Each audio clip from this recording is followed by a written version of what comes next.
দেশের আইনের বিরোধিতা করলে এটা অন্যায়, অপরাধ। কোরআনের বিধানের বিরোধিতা, কোরআনের বিরুদ্ধে, কোরআন সুন্নাহর ইসলামী শরীয়তের বিপরীত আইন প্রণয়ন, নীতিমালা প্রণয়ন, এটাকে অন্যায়, অপরাধ, কুফর মনে করা জরুরি কিনা? তো দেশের আইনের ব্যাপারে তো কত কিছু শুনি, কিন্তু শরীয়তের বিধান, আল্লাহর দেওয়া বিধান, এই বিধানের বিরুদ্ধাচরণ সম্পর্কে তো কোনো কিছু শুনি না আমরা। কোরআনকে গিলাফ লাগিয়ে উপরে উঠায় রাখবেন আর দেশ চলবে পশ্চিমাদের তরিকায়, এটা কোরআন অবমাননা কিনা? কোরআনের সূক্ষ্ম অবমাননা আছে অনেক, মনে হয় অবমাননা না, গিলাফ দিয়ে সুন্দর করে রেখেছে, হ্যাঁ। কিন্তু কোরআনের প্রতি যদি তোমার ঈমান থাকে, ইয়াহদি ইলাল হক ওয়া ইলা তারিকিন মুস্তাকিম, দিন জাতি যে কথা বললো, তুমি মুসলিম মানুষ, মানব হয়ে, ইনসান হয়ে কোরআনের সন্ধান পেয়েছে, তুমি একথা বলতে পারো না? ইয়াহদি ইলাল হক ওয়া ইলা তারিকিন মুস্তাকিম, দিন জাতি বলছে এই কোরআন হকের দিকে রাস্তা দেখায়, সঠিক রাস্তার দিকে কি দেখায়? পথ দেখায়। তো সঠিক রাস্তা, তরিকা মুস্তাকিম, ইসলামী শরীয়ত, আল হক, ঈমান, আকীদা,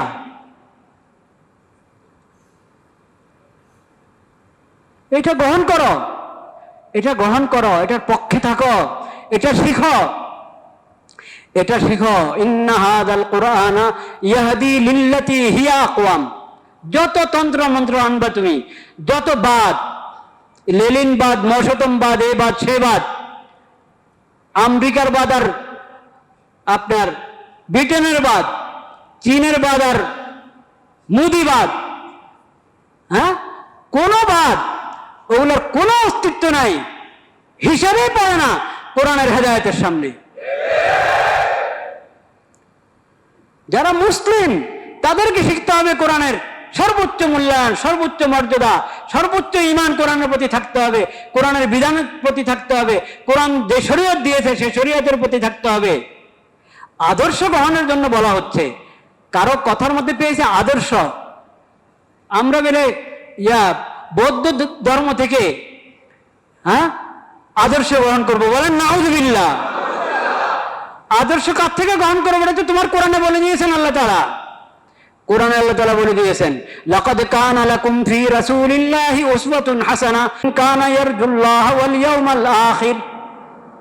আল্লাহর রাসূলের মধ্যে, তার সিরাত, তার জীবনীতে তোমাদের জন্য রয়েছে উত্তম এবং নির্ভুল আদর্শ। যদি তোমার আখিরাতের প্রতি ঈমান থাকে, আল্লাহকে যদি তুমি স্মরণ করো, আল্লাহর রহমত, আল্লাহর সন্তুষ্টি যদি পেতে চাও, তো জেনে রাখো তোমার আদর্শ হলো নবীজির সিরাত। তোমার আদর্শ কার? নবীর সিরাত।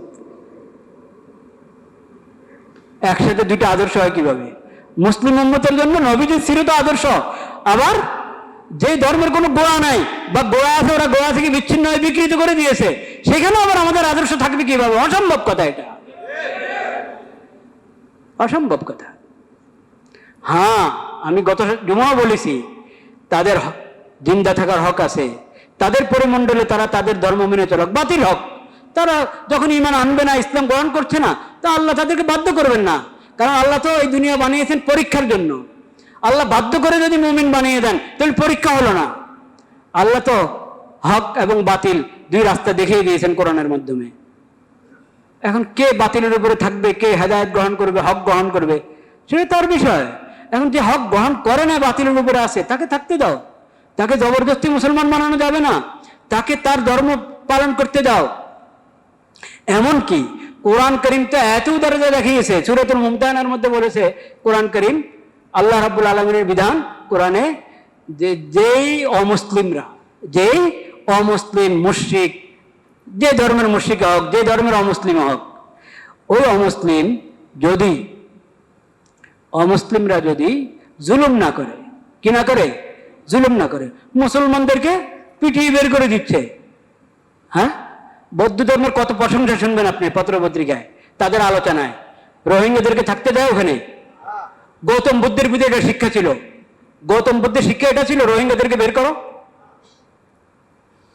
ওই যে চীনে কি হচ্ছে, কোথায়, ওই ঘরে কি হচ্ছে, যেটা হচ্ছে মুসলমানদের সঙ্গে, এটা গৌতম বুদ্ধের শিক্ষা ছিল? তাই তোমরা স্পষ্ট করো সাফ, তোমরা যে ধর্মের নামে চলছ এবং তোমাদের ধর্মে শান্তির ধর্ম, তো দেখাও যে অশান্তিগুলো এগুলো কি গৌতম বুদ্ধের শিক্ষা না তোমাদের বানানো, তোমাদের নিজের ধর্ম পালন না করা? আমরা তো মুসলমানদের মধ্যে যদি কোনো মুসলিম ধর্মের বাইরে কিছু বলে, কিছু লেখে, কিছু করে, আমরা স্পষ্ট করে দিই যে এগুলোর সাথে ইসলামের কোনো কি নাই, সম্পর্ক নেই। আমরা তো স্পষ্ট করে দিই, তোমরা স্পষ্ট করো। হিন্দুরা স্পষ্ট করতে হবে হিন্দুস্তানে মুসলমানদের সঙ্গে যা ঘটছে ওটা কি হিন্দুবাদের শিক্ষা হলে বলো, তাহলে তো আর বলতে পারো না তোমাদের ধর্ম, তোমরা যে ঠিক বলো, ঠিক হলো না। আর যদি না হয় সেটাও বলো। কোন ধর্ম সঠিক হতে হলে ওহির সাথে ওটার সম্পর্ক থাকতে হবে। কি থাকতে হবে? ওহির সাথে সম্পর্ক থাকতে হবে। সোজা কথা। আল্লাহ তাআলা বলে দিয়েছেন কোরআনে সূরা আলে ইমরানের মধ্যে, ইন্নাদ-দীনা ইনদাল্লাহিল ইসলাম। আর এক আয়াতে বলেছেন, ওমান ইয়াবতাগি গায়রাল ইসলামি দীনান ফালান ইউকবালা মিনহু। ওমান ইয়াবতাগি গায়রাল ইসলামি দীনান ফালান ইউকবালা মিনহু। ইসলাম ছাড়া অন্য কোন সূত্র, অন্য কোন ইজম, অন্য কোন ধর্ম, অন্য কোন মতবাদ যে অবলম্বন করবে, আল্লাহ কখনো তার থেকে এটা গ্রহণ করবেন না। এই ঈমান থাকতে হবে। আর আমি বলছিলাম যে অমুসলিমদের ব্যাপারে কোরআন কি বলেছে, যদি জুলুম না করে, মুসলমানদেরকে তার দেশ থেকে, ভূমি থেকে উৎখাত না করে, নিজে বাতিলের উপরে কিন্তু উল্টা জুলুম করে, কি করে না করে, যদি জুলুম না করে, মুমিনদেরকে তার ভূমি থেকে উৎখাত না করে, তাদের উপরে কোনো জানমালের নিরাপত্তা নষ্ট না করে, তাহলে এমন অমুসলিম যারা, তাদের সঙ্গে তোমরা সদাচরণ করা, তাদেরকে কোনো কিছু সদকা খায়রাত করা, ওটাতে কোনো মানা নেই। ওটাতে কি নাই? মানা নেই।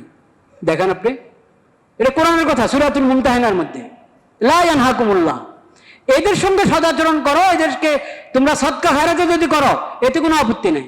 হ্যাঁ, যারা জুলুম করে, মুমিনকে মুমিন হওয়ার কারণে তার ভূমি থেকে উচ্ছেদ করে দেয়, মুমিনকে মুমিন হওয়ার কারণে জমা করে দেয়, মুমিনকে মুমিন হওয়ার কারণে পিটায়, বিভিন্ন ধরনের জুলুম করে, এদের সঙ্গে যদি তোমরা সদাচরণ করো, এদের সঙ্গে যদি মিষ্টি মিষ্টি কথা বলো, যেটা কেমন, আল্লাহ তাআলা এটার অনুমতি দেন না তোমাদেরকে, যে জালেম হিন্দুর সাথে, জালেম বৌদ্ধর সাথে, জালেম ইহুদি, জালেম খ্রিস্টান, ওই জালেমদের সঙ্গে মিষ্টি কথা বলবা, তাদের সাথে হাত মিলাবা, তাদের সাথে সদাচরণ করবা, এই অনুমতি আল্লাহ তাআলা তোমাদেরকে দেন না।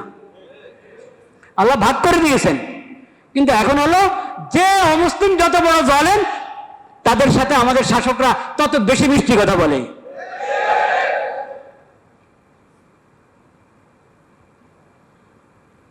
তাদের সঙ্গে সদাচরণ করো, তাদেরকে তাদের পরিমণ্ডলে তাদের ধর্ম পালন করতে দাও, তাদের জানমালের নিরাপত্তা, এটা সরকারের দায়িত্ব, এতে কোনো সন্দেহ নেই। কিন্তু আপনি বলা শুরু করবেন যে তাদের ধর্ম থেকে আমাদেরকে আদর্শ গ্রহণ করতে হবে, এই কথা বললে তো ঈমান শেষ।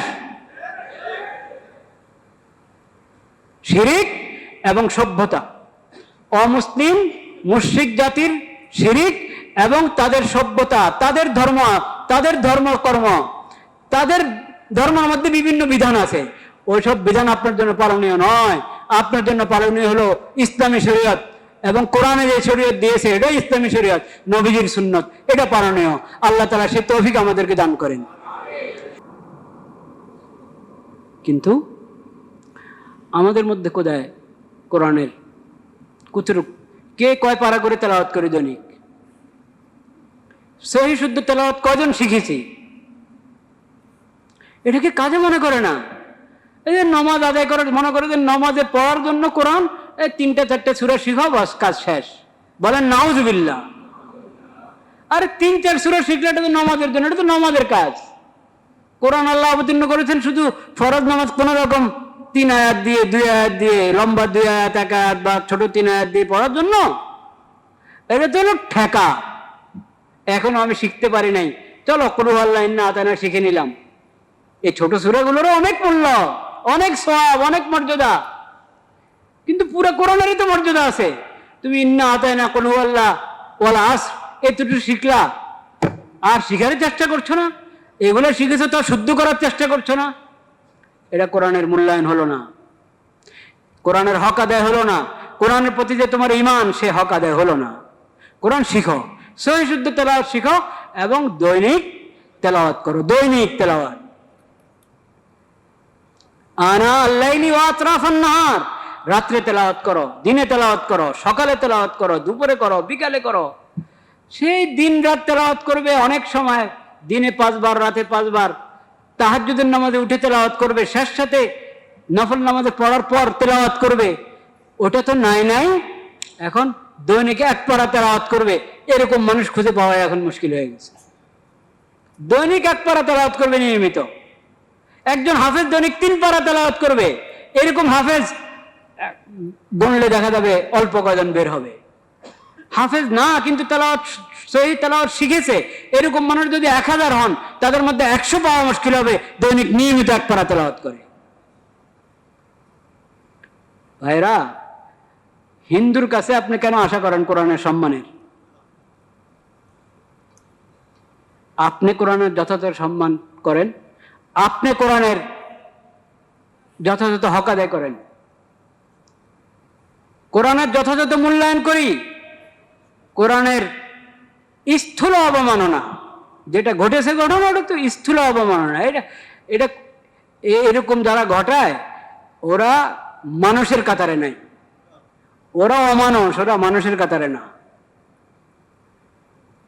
ওদেরকে যদি পাবনায় পাঠানো হয় সেখানে সিট পাবে না, ওরা অমানুষ। এটা তো এমন অপরাধ, যে কোনো কাজ করবে তার নাগরিকত্ব বাতিল হয়ে যাবে। যদি সরকারের সাথে চুক্তির ভিত্তিতে কোনো দেশে থাকে, চুক্তি বাতিল হয়ে যাবে। নাগরিক হিসাবে থাকলে নাগরিকত্ব বাতিল হয়ে যাবে। এটা এত বড় মহাপাপ, কোরআনের অবমাননা। এর চেয়ে অনেক হালকা অবমাননা তো কুফর। কিন্তু কাফেরকে আর কুফরের কথা কি বলবেন? এটা খালি কুফর না, কাফের বলবো আমি তো কাফের, এই তো কুফরের কাজ করছি, সমস্যা কি? তা না, আল্লাহর দ্বীনের নিদর্শনগুলোর সম্মান রক্ষা করা এটা মুমিনের উপরে ঈমানের কারণে ফরজ, অমুসলিমদের উপরে সে মুসলিম দেশের নাগরিক হওয়ার কারণে এবং মুসলিম দেশের নাগরিক হওয়ার কারণে এবং মানুষ হওয়ার কারণে তার উপরে ফরজ। তুমি হিন্দু কিন্তু তুমি মানুষ না, তুমি খ্রিস্টান, তুমি ইহুদি কিন্তু মানুষ না। অমানুষের কাজ করবা কেন? হায়ওয়ানের মতো কাজ করবা কেন? মানুষের মতো কাজ করো। এটা কি মানুষের কাজ হলো? একটা ধর্মগ্রন্থের অবমাননা। কোরআন তো আল্লাহর কালাম, যেভাবে আল্লাহ অবতীর্ণ করেছেন, রাসূলুল্লাহ সাল্লাল্লাহু আলাইহি ওয়াসাল্লাম যেভাবে উম্মতের হাতে দিয়ে গেছেন সেইভাবে এখনো সংরক্ষিত আছে, কিয়ামত পর্যন্ত সংরক্ষিত থাকবে। কিন্তু এই ছাড়া আর কোনো আসমানি গ্রন্থ সংরক্ষিত নাই। কতগুলোকে ঐশী গ্রন্থ মনে করা হয়, ওগুলো ঐশী গ্রন্থ কিনা এটা প্রমাণিত না। কিছু প্রমাণিত, কিন্তু সেই ঐশী গ্রন্থ যেভাবে আল্লাহ অবতীর্ণ করেছেন সেভাবে এখন সংরক্ষিত নাই, বিকৃত। যেমন বাইবেল বলতে যেটাকে বলে, বাইবেল বিকৃত। প্রথম কিছু অংশ তো বিকৃত অবস্থা আছে। এখন কতটুক বিকৃতি কতটুক বাস্তব পার্থক্য করার উপায় নেই, সেজন্য ওটার উপর কোনো ভরসা করা যায় না। আরেক অংশ বাইবেলের, ওটা তো একবারে পরের রচনা, পরের মানুষদের কি রচনা, ওটা আল্লাহ নাজিল করা ইঞ্জিলে না।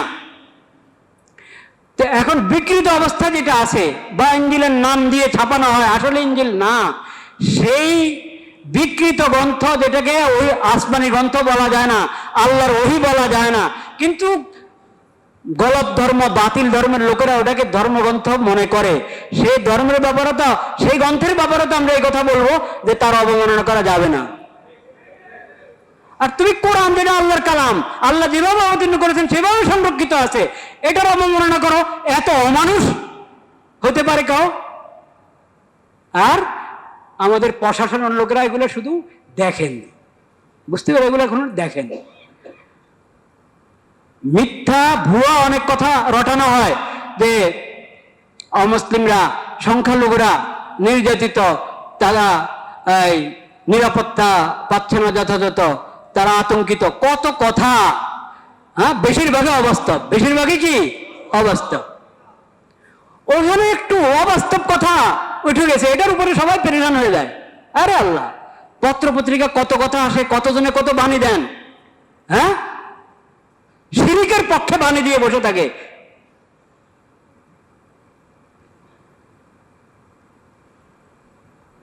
কিন্তু আল্লাহর কালাম যেটার উপরে তোমার ইমান, তোমার যদি ইমান নাও থাকে তো এটা আল্লাহর কালাম, এই ব্যাপারে কোনো সন্দেহ আছে?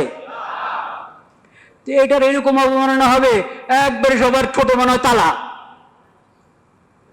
মুখে তালা সবাই। কিন্তু আমি তাদের কথা বলতে চাচ্ছি না এখন, আমি বলতে চাচ্ছি আমাদের মুসলিম ভাইদেরকে, কালিমা পাটকারী যাদের কোরআনের প্রতি ঈমান আছে তাদেরকে বলতে চাচ্ছি, কোরআনের মূল্যায়ন করি, আমরা কোরআনের কদর করি, কোরআনের সম্মান আমরা রক্ষা করি। কোরআন অবমাননা স্থূল পদ্ধতি, মানে যেটাকে অবমাননা বলার, এটাতে অবমাননা, এটা সবাই বুঝে, এরকম অবমাননা এটা তো অমানুষদের কাজ, সেটা এখন আলোচনার বাইরে রাখলাম। কিন্তু কোরআন অবমাননার আরো সূক্ষ্ম অনেক পদ্ধতি আছে, যেগুলো নামদারি মুসলমান, কালিমা পাটকারী মুসলমানরা অনেকে করে থাকে, অথচ তার খবর নেই। আছে কি নাই? আছে।